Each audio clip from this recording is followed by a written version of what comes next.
where you come from, what financial situation you come from, what upbringing, what Right. culture, it does not matter. Addiction will not discriminate, nor will any other disease. It doesn't matter from that. You can be born into it. You can develop addictions over a period of developing bad habits. And then all Hmm. of a sudden you need to pump the brakes and you realize, oh my God, I can't control this anymore. Like it's got me. There are so many different reasons. People feeling alone, not heard, they go through something very painful and traumatic and they just want to escape and numb it, or they didn't have any intention on becoming an addict and they're just out there living their best life, in their early 20s, and then by the time their 20s are done they discover, oh my God, I can't control this anymore. Like they didn't do it on purpose. It's not like one day I just woke up and I was like, I think I'm going to do meth.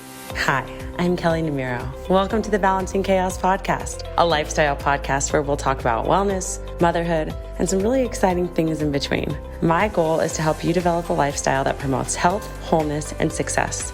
Through my conversations with our experts and guests, I hope to inspire you to live a beautiful, full, and joyful life as you navigate balancing the chaos. Welcome back, everybody, to the Balancing Chaos podcast. Today, we are so honored to have Bruce Brackett join us, a multi-talented individual whose journey from adversity to triumph serves as an inspiration to millions. Bruce is not only a social media personality and an author to a brand new book, but also an entrepreneur, visual artist, and motivational speaker. His story of resilience, recovery, and the power of community is truly inspiring, and I cannot wait for you all to hear it today. Let's dive into this remarkable journey. Welcome to the show, Bruce. Hi, thank you so much for having me. It's an honor to be here. Thank you so much for doing this. I'm so excited because honestly, on the show, we talk a lot about health and wellness. We talk a lot about mental health, but we really haven't dove into the specific topic of addiction recovery and how that is all related to mental health. So I'm really excited to have that conversation with you today because I feel like a lot of people struggle in silence and feel Mhm. like there's nobody out there that they can identify with. And as somebody who I just was talking about how personally I struggled with two miscarriages, like it's also another topic where it's like people feel like they have to struggle and alone and they have to be alone and like no one else is having that conversation. So I love that you're doing this and I love that you're talking about this. Can you, for those of my audience who don't know you, can you talk a little bit about like the beginning of your journey? I know that you're from Montana, right? And you Yes. moved to New York. Can you talk a little bit about like that transition and your Sure. childhood and growing up and all that good stuff? Yeah, Okay. sure. Absolutely. And first, I just want to thank you for Oh, shining some light on the darker topics that people have a really hard time expressing for themselves, or they haven't yet quite found their own voice yeah. to move forward in that, which is exactly why I wrote my book, How to Breathe While Suffocating, to be a voice for those who may not have found it yet. Someone did that for me in my past, which gave me my voice and the encouragement for me to sit down and actually share my story. So it does, once we speak out and we take away the silence, it takes away the power of whatever it is that we're trying to overcome. So thank Yeah. you for sharing that with me and with all of your listeners. That's very powerful. So yeah, my story begins very rocky. The odds were stacked against me. Being born into detox from drugs and alcohol, that was my entrance to life. So I came in swinging and fighting for it. And just because you're born into a toxic environment or an abusive environment, which I was. My sisters and I were removed from a very young age from our birth home because of abuse, sexual abuse. I mean, the list goes on and on. Yeah. And we went through the foster care system and were adopted. And for our experience, which What is age very were you adopted at? I was removed at the age of 3, and we went through the foster care system very briefly. This is actually really a kind of unheard of for the foster care and adoptive industry. Yeah. We were kept together. We just went through 2 foster homes very, very quickly, and the second foster home became our adoptive home. Wow. So that's kind of unheard of. Yeah. And they adopted me when I was 6 and a half. And they're amazing. They took on 5 very traumatized children, and Wow. let alone just one, they took on 5. So I'm like, were they thinking like, hello, is anyone home? Yeah, and they did an amazing job. They were very fortunate enough to provide us with trauma therapy from the very beginning, and Wow. all of the resources that were needed to help us, which we were in dire need of. So fast forward, I go through all of that, and just because you're removed from the trauma doesn't mean that it just poof goes away. You Right. have a lot to go through, and you have to really work on it. And so I did. I spent years in therapy, and when I was 16 years old, height of puberty and just growing up openly gay in Montana, not really having many people to identify with, Yeah.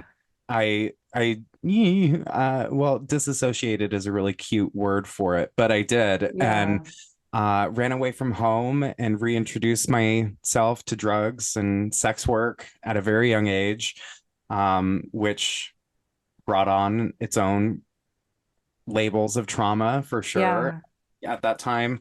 And for some reason, there are angels out there, and the higher powers that be kept me alive and brought me back home, and I sobered up, and by the grace of God, graduated high school, and always had a really big passion and desire to live in New York City, to become a performer. And I did. When I graduated high school, 18 years old, packed my bags, moved across the country, and hit the ground running. And it's been a very interesting roller coaster for sure.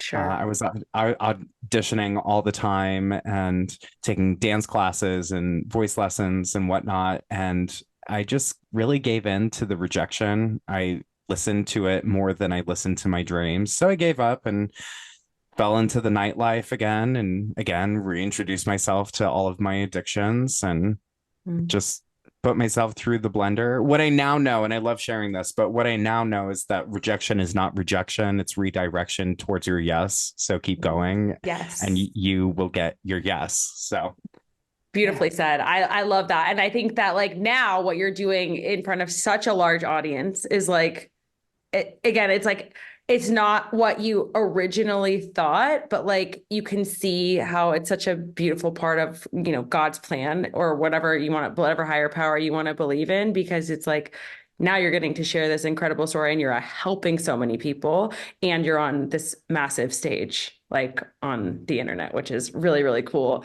to see. So with all of that said, I want to like get into the piece of addiction a little bit, because like I said, we've never really talked about that. And you're so open about the topic. When you think about like going back to, I think you said you were 16, right? Like when you go back to that time in your life, was there a specific moment or like, I know you had suffered so much trauma, but was there a specific trigger that was like set you off? Or was it just like, this is so much buildup of all this pain that I just want it taken away, that like introduced you into the world of whatever it was, drugs, alcohol, all of those different things?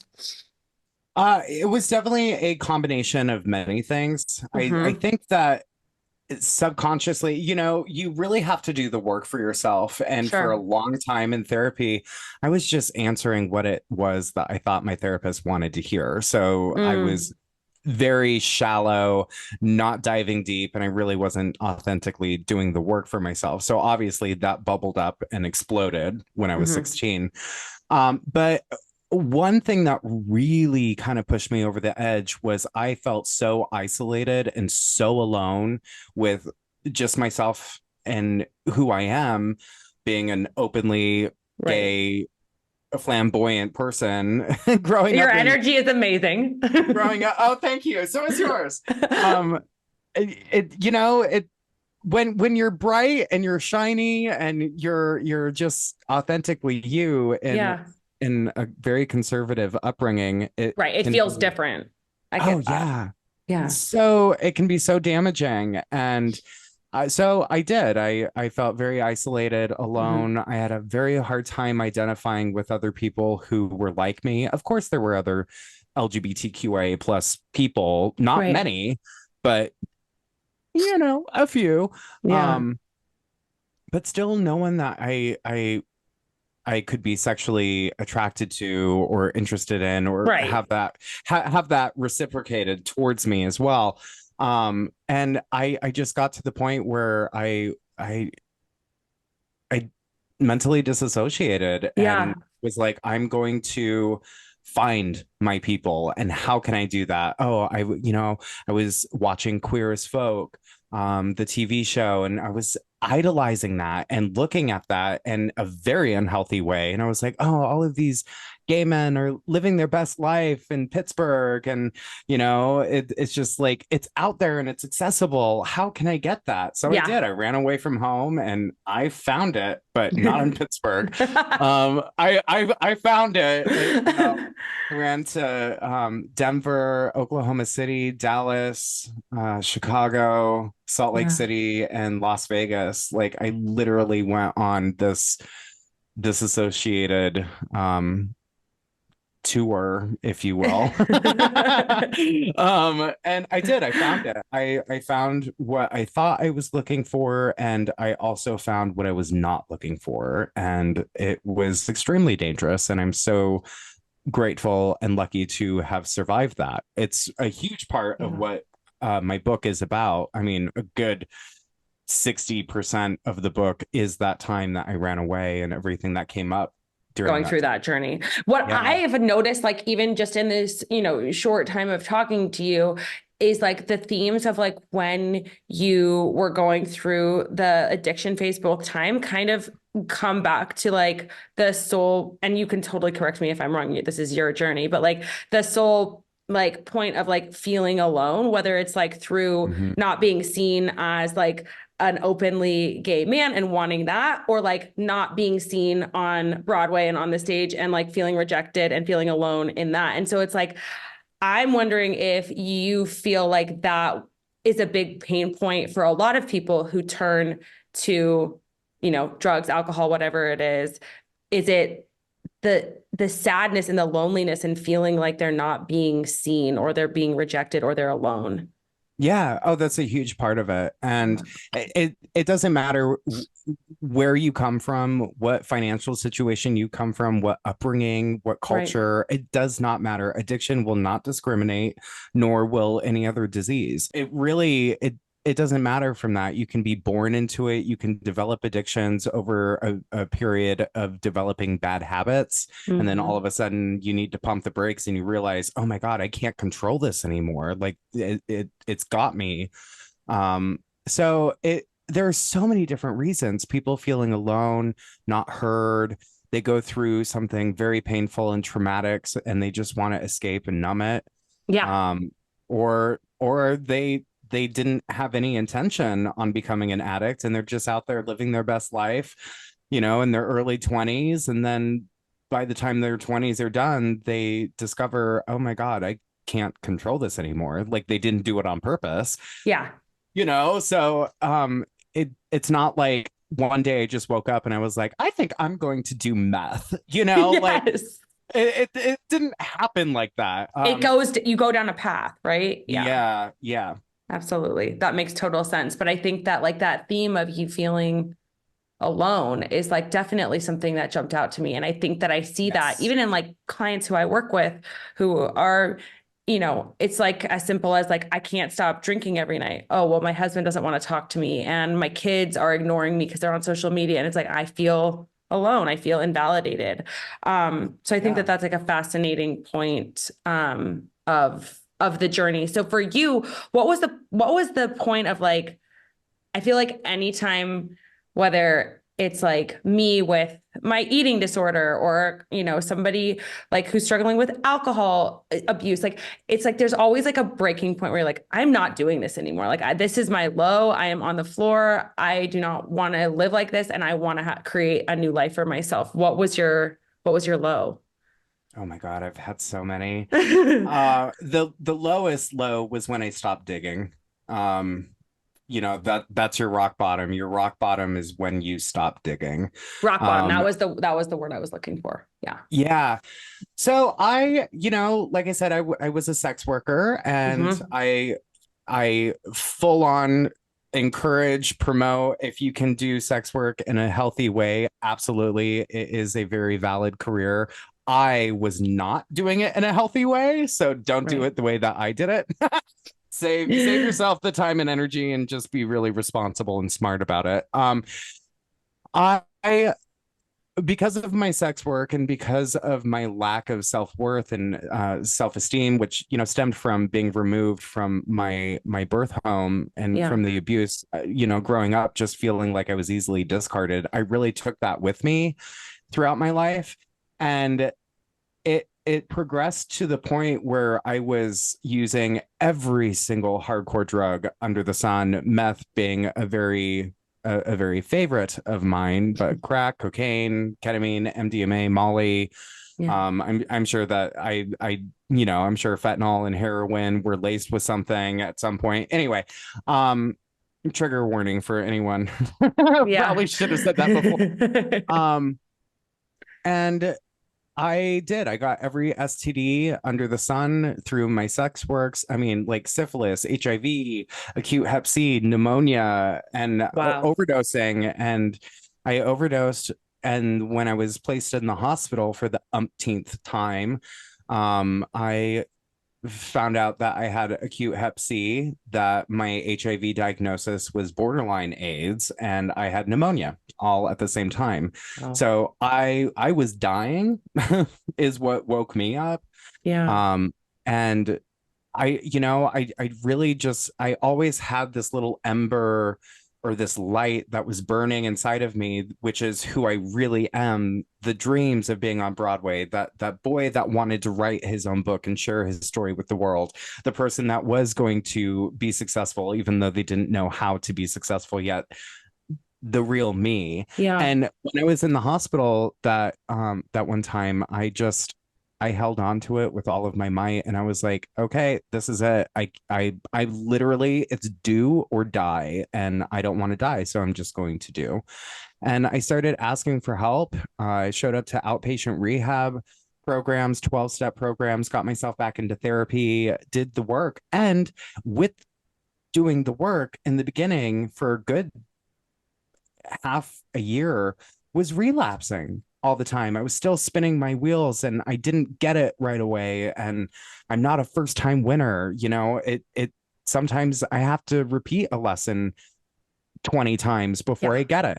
So So first of all, thank you for sharing the whole story of that, because I think that of, just your rock bottom and all of it, because I think that, again, like being vulnerable and like sharing the things that were really hard for us is what helps other people going through the same shit move through it. yeah, And so I really appreciate that. I also really appreciate you saying, like, me being in the hospital and making that decision, like, it wasn't just that decision and then it was like, oh, and then I'm healed, like, because I went to no, therapy, like I relapsed. And like I tell people the same thing all the time. Again, like with my eating disorder, it was like, I said, I don't want to do this anymore. I want to have kids. I want to get my, period back. I want to have like this like normal, healthy body. But like, I can't tell you how many countless times through all the therapy and everything I went back to, I'm counting calories again. I'm yep, dieting again. I'm not eating. I'm over exercising, because like, it's not a one-time decision. It's the work over and over and over again to change those neural pathways. So was there a type for, like, again, like anyone who's going through something similar, was there a specific type of therapy that worked best for you? Was there something that was the most helpful? Like what do you feel like was the most impactful on your recovery? Oh my goodness. Yes, many Yeah. different versions of therapy. Um, I mean, group therapy was huge because not only was I able to get out what I needed to get out, but I could hear myself in other people's lives, and I could Mm. see that and I could connect, which eliminates the feeling of being alone. So it that was very helpful. Group therapy I shied away from for such a long time, and once I started, I was like, oh my god, I can't believe I've been avoiding this. This is so helpful. But outpatient rehab, inpatient rehab, to each their own. Some people think it works, some people think it doesn't, but honestly, it's going to work if you work it and you do the work. So, Yeah. If you want but it. 12-step programs, I am so grateful for and still continue to go to this day. Um, Cognitive behavioral therapy, CBT, Yeah. was really, really helpful for me. And just continuing the practice, and then developing healthier habits like meditation. I use crystal singing bowls in my meditations. It Find what works for you, take that and go with it, and leave the Yeah. rest, because it's not cookie cutter. Recovery in any capacity, whether it's mental health, addiction, trauma, you name it, it's not linear. One shoe does not fit all. So Mhm. take what works, and leave the rest. And try different avenues of therapy. Try, if you show up, and which has happened to me, I've had so many different therapists in my recovery since I was 4 years old, and I'm 33 now. I've had unlimited therapists, and so many different types. And I've had therapists where, and immediately within the first session, I was like, this is not going to work out. You're just not the correct fit. um and now I don't have an issue just shopping for therapy. Yes. For therapy, go out. If it doesn't work, find the next one, because there is going to be the one that works for you. You just got to give it that time, and don't give up on yourself. Invest in yourself. So you're still in therapy now? Oh, yes. Oh my God. Yes. If I was not, I would not be where I'm at today. I wouldn't, I thank all of the medical professionals who have come into my life to help me, all of the rehab, all of the staff at the rehabs, the therapists, the counselors, my sponsors, my loved ones who stuck with me during active addiction, and they're still Yeah. here. I would not be where I'm at today without them. I did not do this alone. I had a lot of help.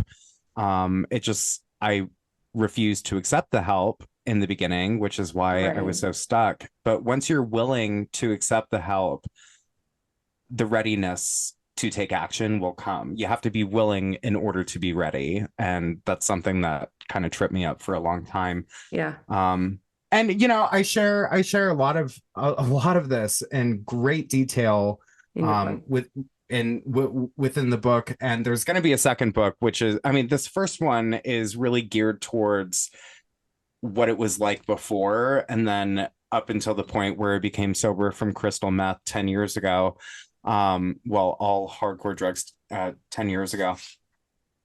And then the second book is going to pick up from that point up until now, which Mm. is more of the stepping into my positivity, starting to create my platforms, discovering alcohol. I never had a problem with alcohol. No, I'm an addict across the board. I just I can't have half a cookie. I have to have the whole jar. Yes. So yeah, this first book, How to Breathe While Suffocating, really focuses from the beginning, all of the darkness, the negativity, the hardships, the recovery from that, the good and the bad. So it's not all terrible, but No, but I think that you have to go through the hard stuff. Like that's what being human is. Like it's it like is. you have to go through challenges in order to feel the highs. And I want to spend some time talking about, you know, the positivity, the amazing content you create. But there are two more things that are on my mind. One is what you said about like telling your therapist what you thought they wanted to hear. I resonated with that so much.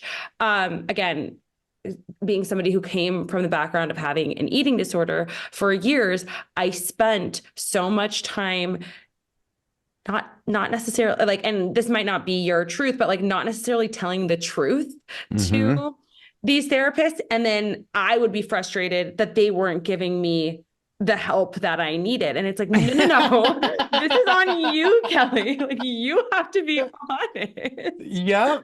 About what you're going through. And so with that, was like when you hit your rock bottom, was that your turning point of like, okay, no, I'm asking for help. And like this, I'm going to be real from this point on. Was that when you decided to make that shift? Yes. Okay. And it is when I made the shift. And again, I was not perfect at it. There were moments of lying and deceiving myself so that I could just not have to do the work and just skate through. And then, you know, like I said before, I relapsed and I relapsed and I relapsed. Yeah. And that's probably because of that. So yeah, it's a combination of like, one, you like don't want to have to do the work because it's more comfortable to stay in even though it's what you're in is messy and you don't want to be there because that's why you're asking for help in the first place. It's more comfortable to not do the work. It's easier. And also you're like, I kind of want to get this validation from my therapist that I'm like making progress, even though I'm not, and I relapse and it sucks. And like, I need more help. Like, I think the value of being honest with the people you're asking for help from is just like, it's so powerful. But like you said, like the vulnerability and the truth is, it's not going to always be the case. We're going to have setbacks. So. Yeah, absolutely. And it is important to be honest with the people that you're seeking help from, but you're not going to be able to do that if you're not honest with yourself. It starts with you. And 100%. You know, like, I mean, otherwise you can just bullshit your way through anything. And is that really easier? Like when I was in active addiction, I spent so much time destroying my life that actually became comfortable. Yeah. And then to start to do the work is uncomfortable, but you go down that road and yes, it's ugly and it's painful. And you have to really look at yourself and everything that you have done. But once you start to do the work and you start to spend more time developing those habits, that's what ends up becoming comfortable. And then you're uncomfortable in the place of destroying your life. So it flips, and you just got to give it the time it takes to make that flip. Absolutely. I don't think anyone has ever put that better. That was so well said. And like, it flips and you start to be like, oh no, what I was doing was so toxic. Yeah. And now positivity and like light and all of that feels really good. One last question about the whole addiction thing. And I'm really curious about this because I've heard so many different things and I know that neither of us are doctors, but I'm very curious to your thoughts on this. Coming from the background that you came from and like the birth trauma that you came from, right? Is there, or do you know if there is more of a predisposition for you to then have addiction because that was something that your birth mother went through? Yes, there are studies out there. Again, we are not medical professionals, Yes. but we have done our own research and I encourage anyone to do their own as well.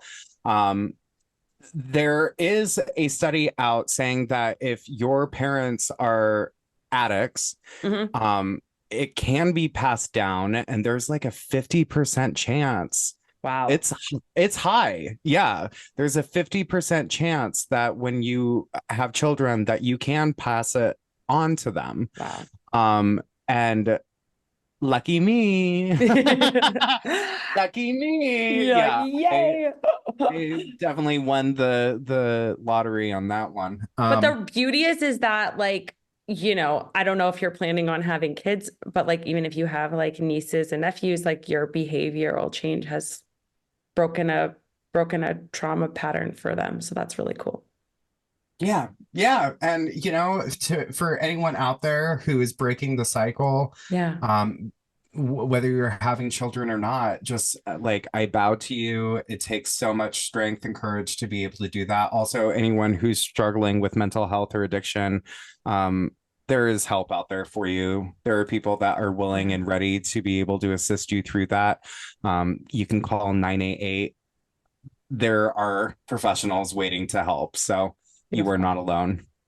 Beautifully said. Hi, I'm Kelly Namiro, your host, certified holistic hormone coach, and Pilates instructor for the WBK method. You can consider me your guide in helping you curate the very best version of yourself from the inside out. Feeling physically better by optimizing your hormones to feeling mentally and emotionally better by creating a more deep and grounded connection with yourself. I get questions all the time in my DMs about things like, what supplements should I be taking for my menopause symptoms? Or is it normal that I'm always exhausted? My doctor said that's what happens as I get older. Or maybe I gained 20 pounds in the last couple of years and I have no idea how to lose it. And even I'm chronically bloated and I've tried every elimination diet. Please help. But here's the thing. There are no quick fixes out there. Until you know the root cause of what's going on in your body and you use precision supplementation, a targeted diet, and mindset and lifestyle changes that are specific to your unique circumstances and lab values, you're never going to be able to heal. Throwing just random supplements that make all these promises or a restrictive diet at a weight issue is never going to work because it's not focused on what's going on internally with you.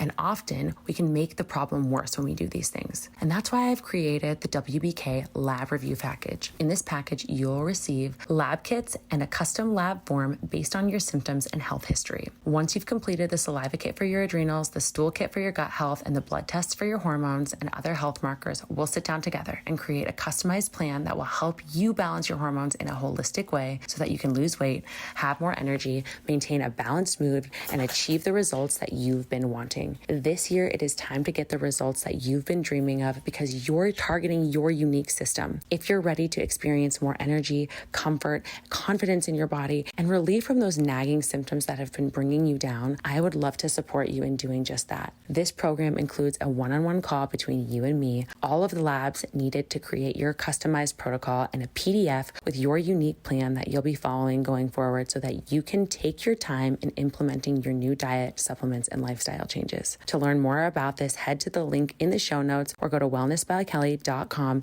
to learn more about the WBK Lab Review. Let's move forward into like where you started this like awesome community that you have, like the, vulnerability that you have shared and like this community that you've built around it.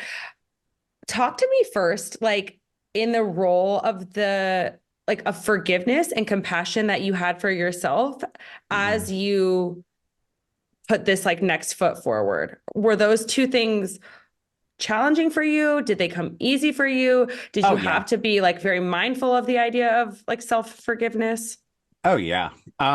No, did not come easy, and it's so interesting that you asked this question because this has been a very specific question that has come up for me over the last few days in different interviews and articles that I've written for print publication.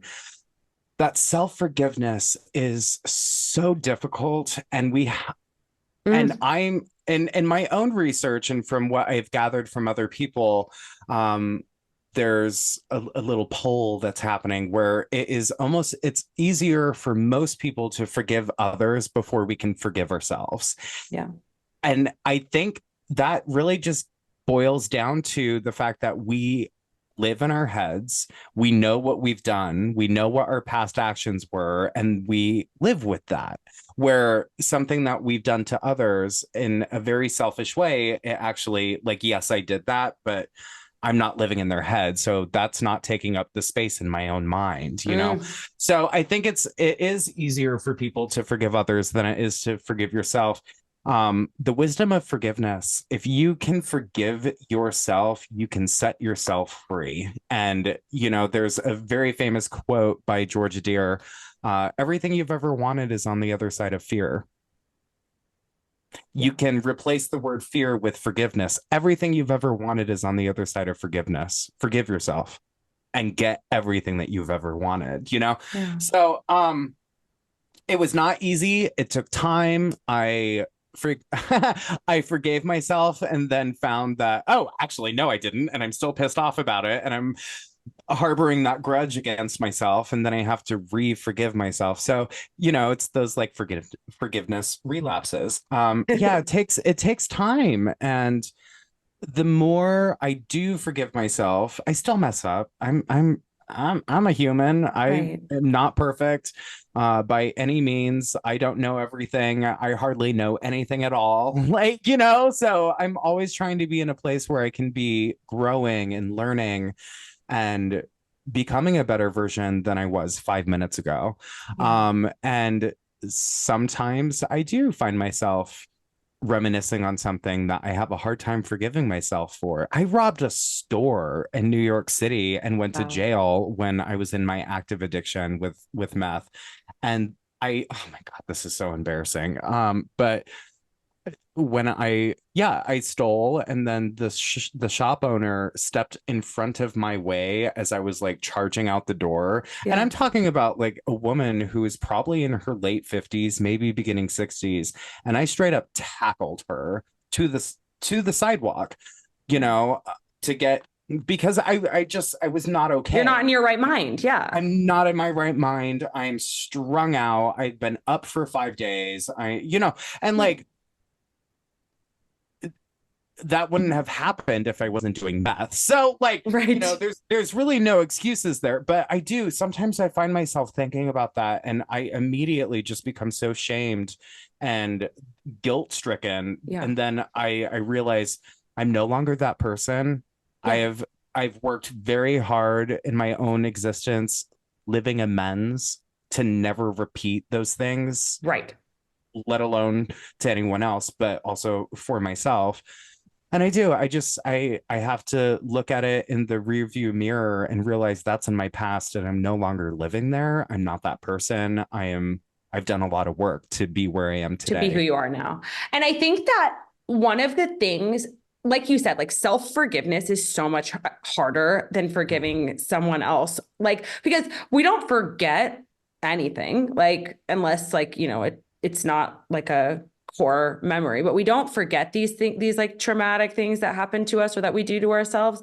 And so it's like, again, because you're living so much in your own head, it's so hard to self-forgive. But when you can look yourself in the mirror and say to yourself, like, I've changed, I'm different, I'm helping people now, I've changed for the better, I'm controlling what I can, that whole process becomes so much easier, because it's like, I'm not reliving this cycle. I'm no longer that person. And so I can have the capacity to give myself a little bit of grace versus like, okay, I'm just repeating the same cycle. Like, yeah, then you're going to feel a lot more guilt around being able to forgive yourself. So I love you sharing that. That's super, super helpful for the people who I think have that negative voice, that like inner critic that is constantly coming up in their head. And I think also like one of the big things that I see is like coming back to like, where did that, desire to like use or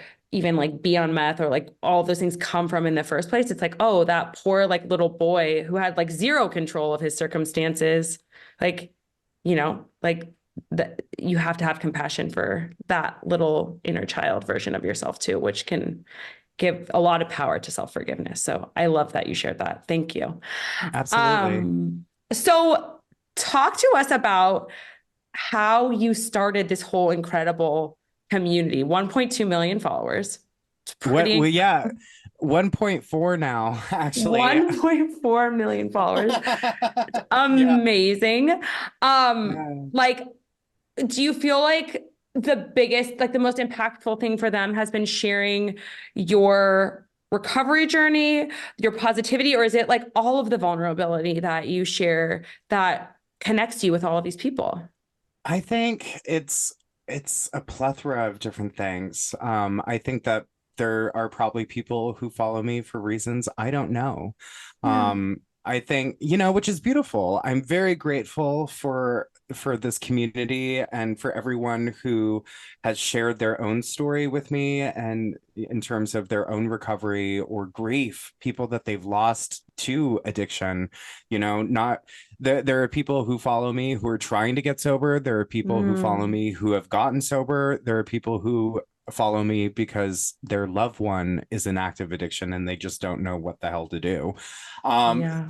you know, there's so many different reasons people follow for the mental health.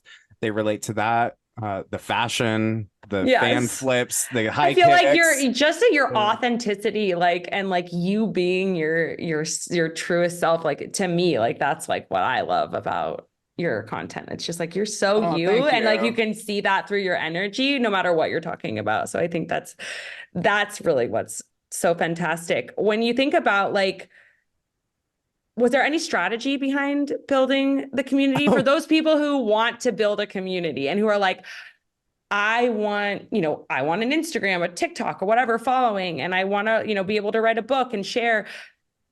What's your biggest piece of advice? Take action. Hmm.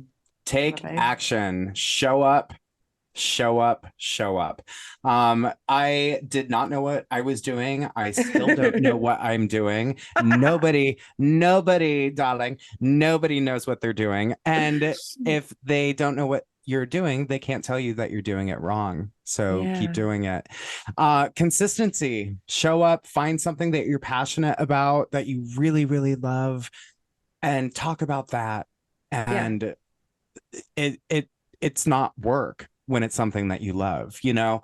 And I didn't have a strategy. I was like, I have always, you know, little tiny Brucey would be in church daycare, and when we went to daycare, I would run straight to the trunk that had dresses and dress up clothes and everything. And of course I would put on the biggest dress that when you spun it would just twirl out, and I I love it. absolutely loved it.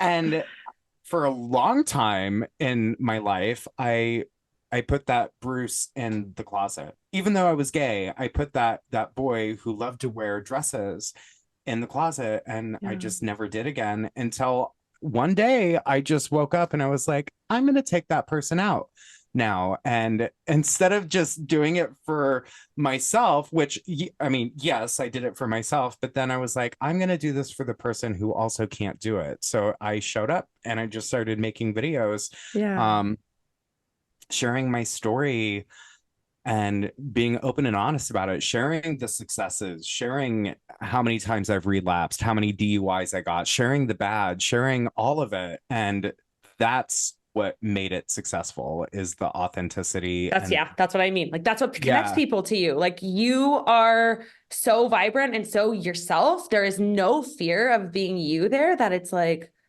shit, like this person is so confident in who they are. Like I admire that. It's inspiring to me. And like, that's the kind of energy that I want to follow. And so I think that that has a huge role in how you've created the following you have. And I think that when we think about authenticity, a huge piece of that is vulnerability, right? And yeah. like you sharing, like what you were saying, like the DUIs, the relapses, all of these different things.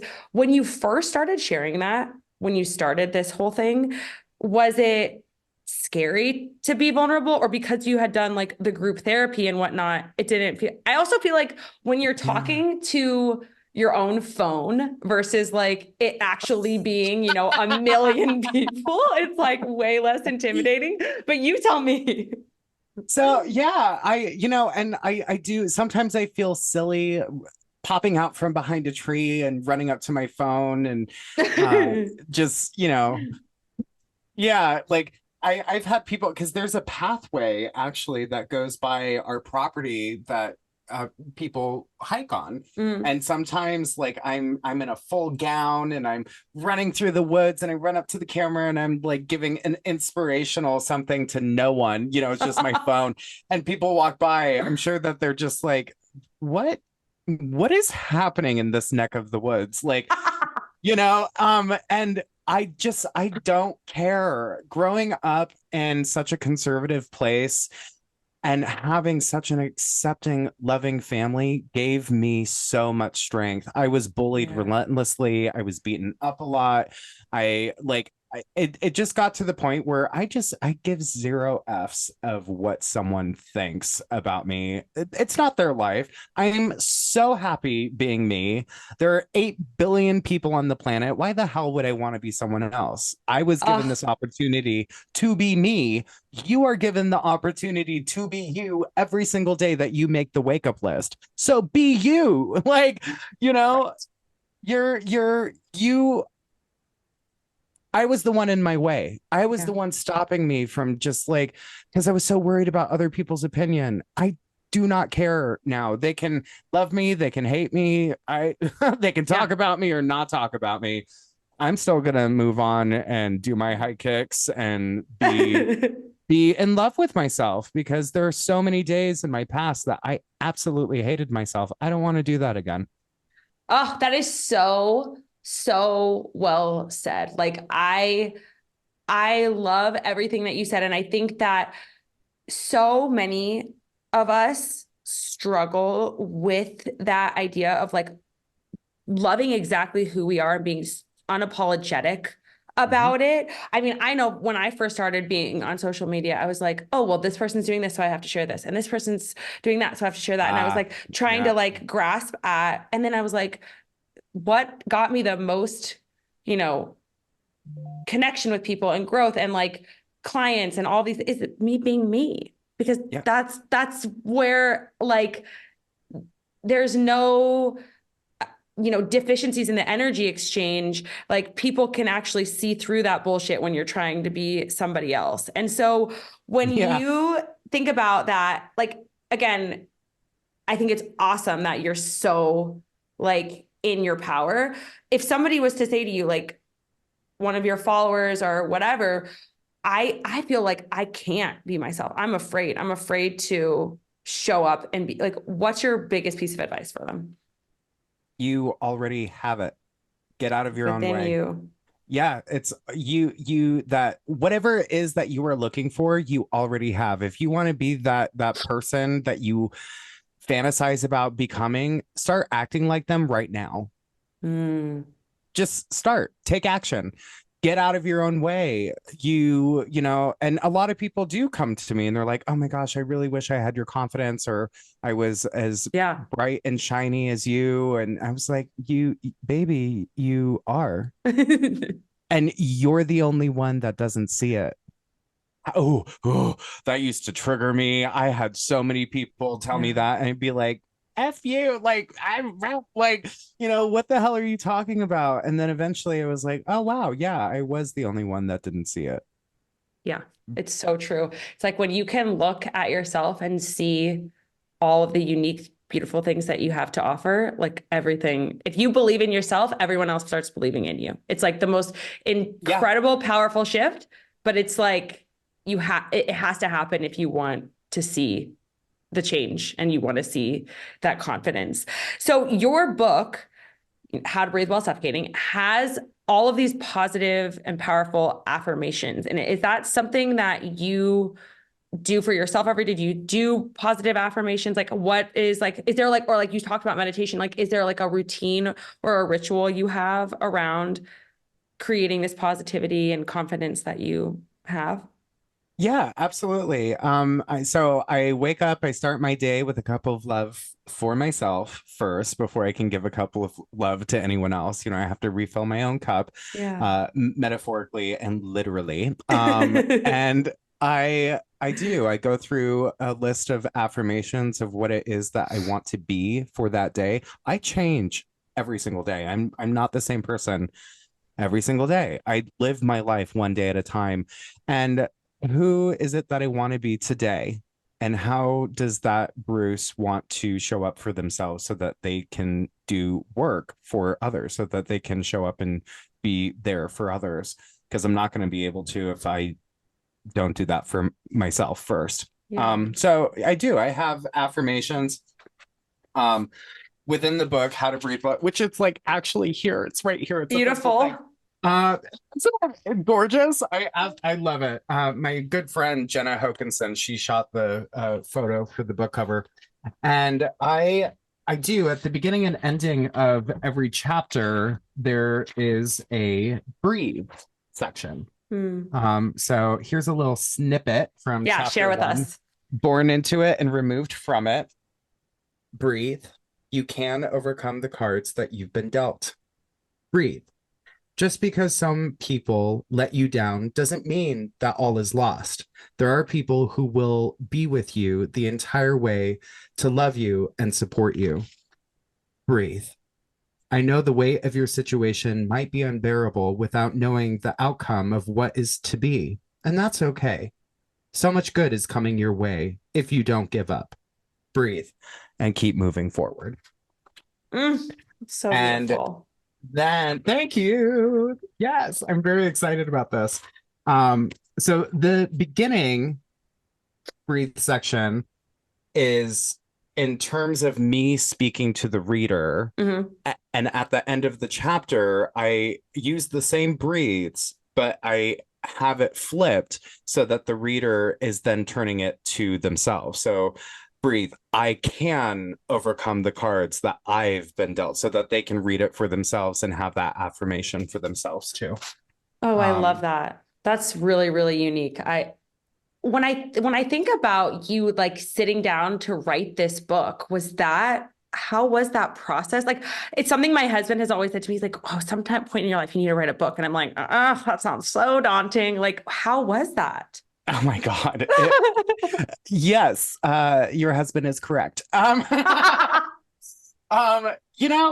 Again, find something that you really love and that you are passionate about, and it makes it easier. Right. Writing a book is, honey, I'm dyslexic. I can barely spell. Like, I had 6 different editors work on this book, and I'm sure that they came across things that were like, okay.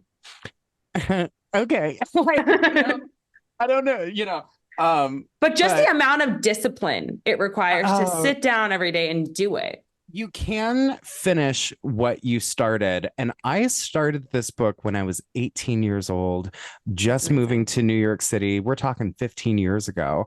And I sat down in a little cafe with my MacBook computer, and I wrote probably like 130 pages, and then got distracted with life and started doing drugs again. So I put that dream up on a shelf and didn't touch it for a very long time. And so on and off over the last 14 years, I have been in the dream work of touching it and then putting it back on the shelf.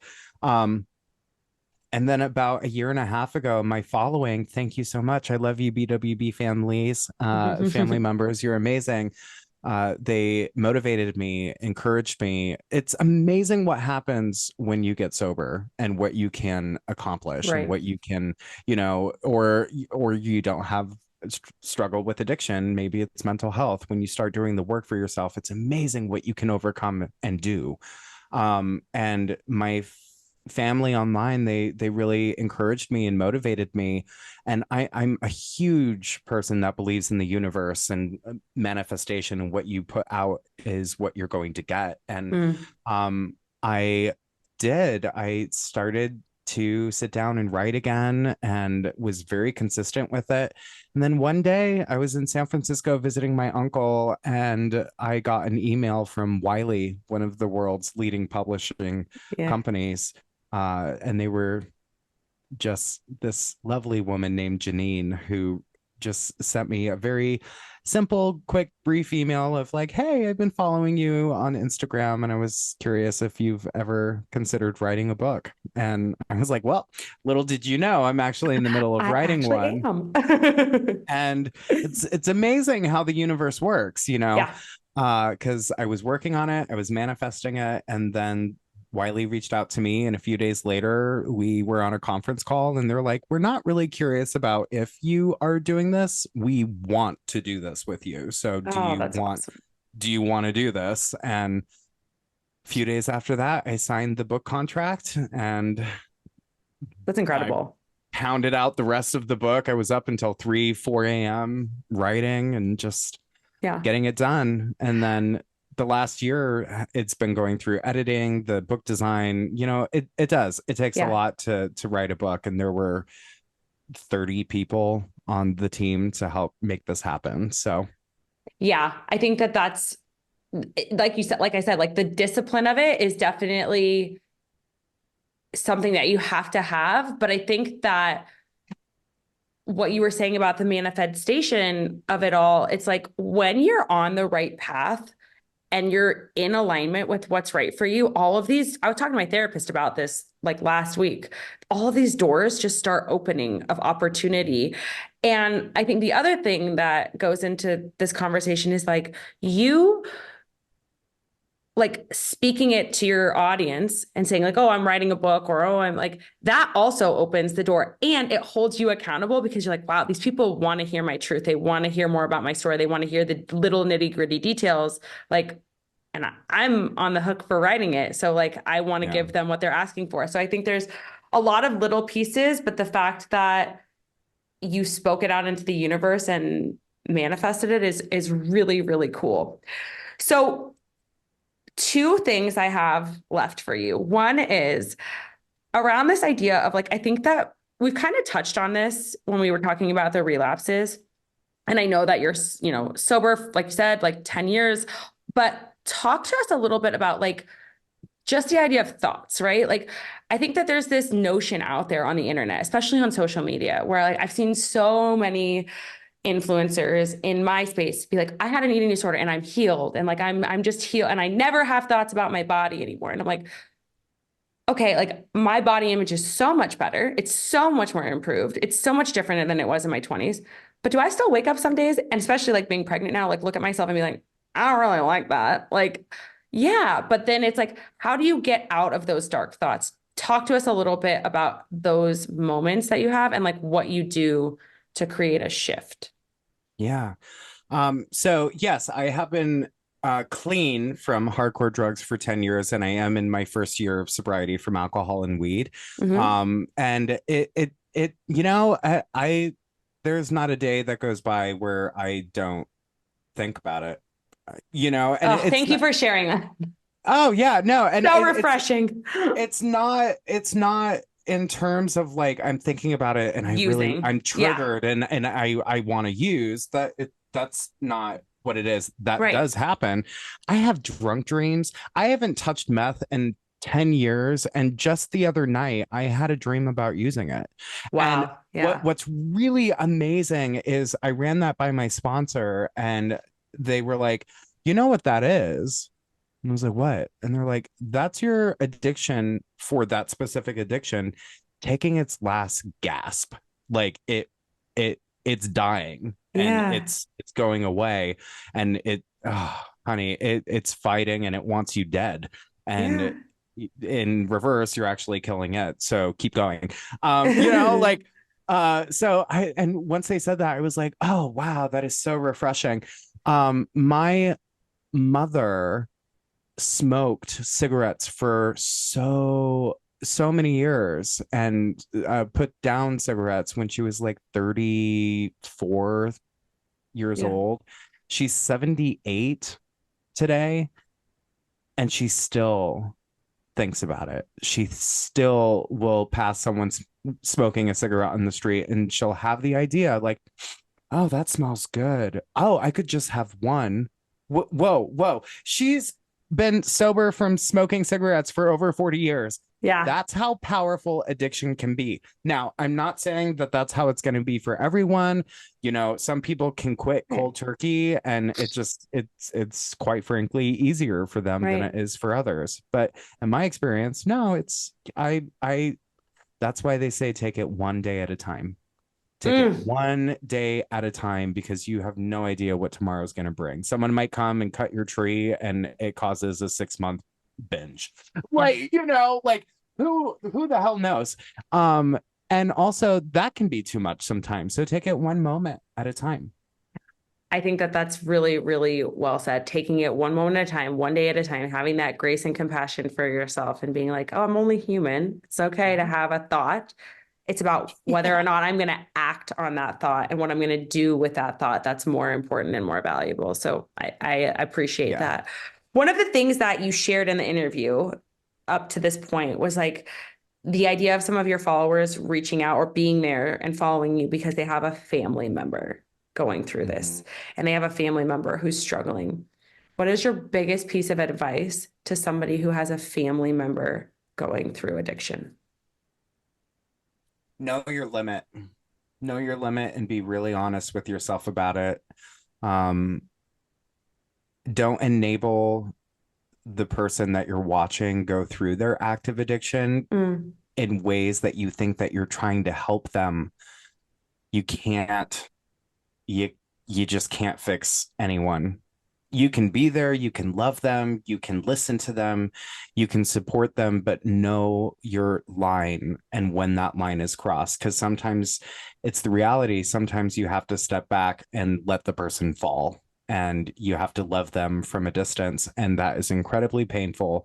But at the end of the day, it might be healthier for you to do that than it is to just watch them implode on themselves. You know, give them space, be there when they're truthfully wanting the help. You know, you can hold their hand, you can give them brochures for 12-step meetings, you can take them to their first 12-step meeting, you can drive them to rehab, but no one's going to do the work for them except for themselves. So, and when they're ready in their own time. And when they're ready in their own time, don't do the work for them, because that's enabling them, and that's going to kill them. So, yeah. It's really cool.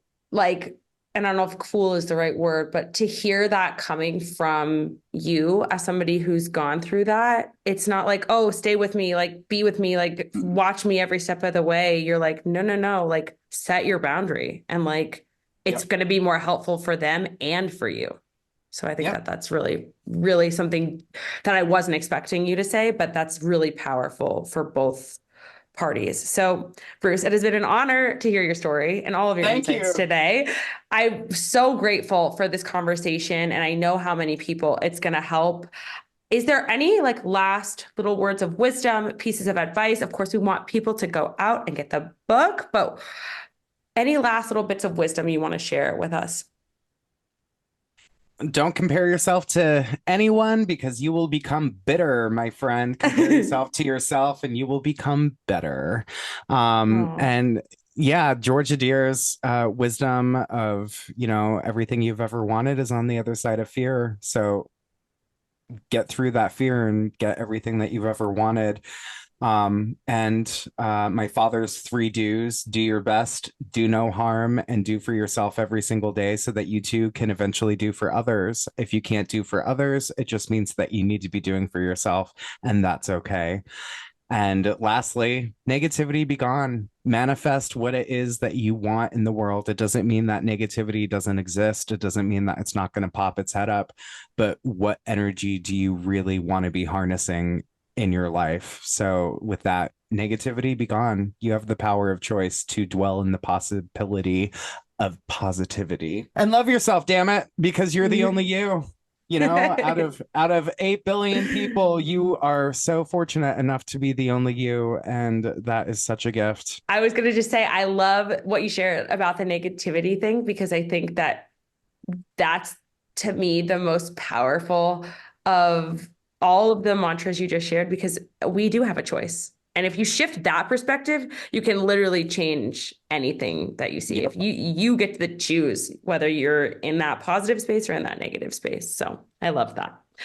Bruce, where can everybody find you? Where can I get your book? Tell us all the things. So thank you so much for having me. It has been an honor. You are just joy, and you are fantastic. I absolutely love you, and for what you do. You're very good at what you do. So thank you for including me on your journey. Likewise. For everyone here, thank you for listening. My name is Bruce W. Brackett. I'm the author of How to Breathe While Suffocating, coming out April 9th. You can go to howtobreathewhilesuffocating.com to find out all different ways that you can purchase the book, but the book is available anywhere that books are sold. I highly recommend going through bookshop.org because they give back to independent bookstores, and that's what we like to do, support others. Go support your independent bookstore. And I am bwb.positivity on all social platforms. That's Instagram, TikTok, Threads, YouTube. And my personal website for my portrait art is bwbart.com.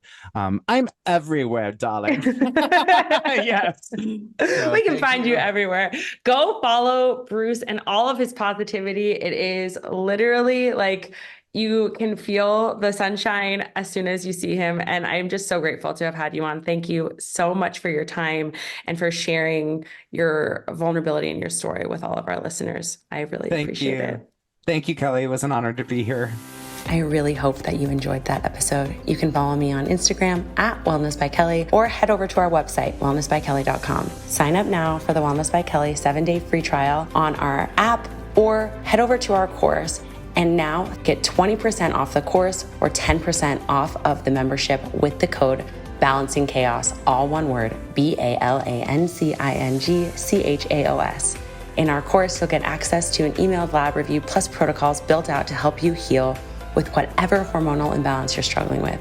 With our membership, you'll receive a library of content with our app with low impact workouts, blood sugar balancing recipes, and mindfulness meditations, all designed to help you balance your hormones and help you feel like you are living your most beautiful, joyful, and vital life. If you like the show, please leave a rating and review. That is the best way to help the show grow and get to more listeners. We hope you enjoyed, and I will see you next week.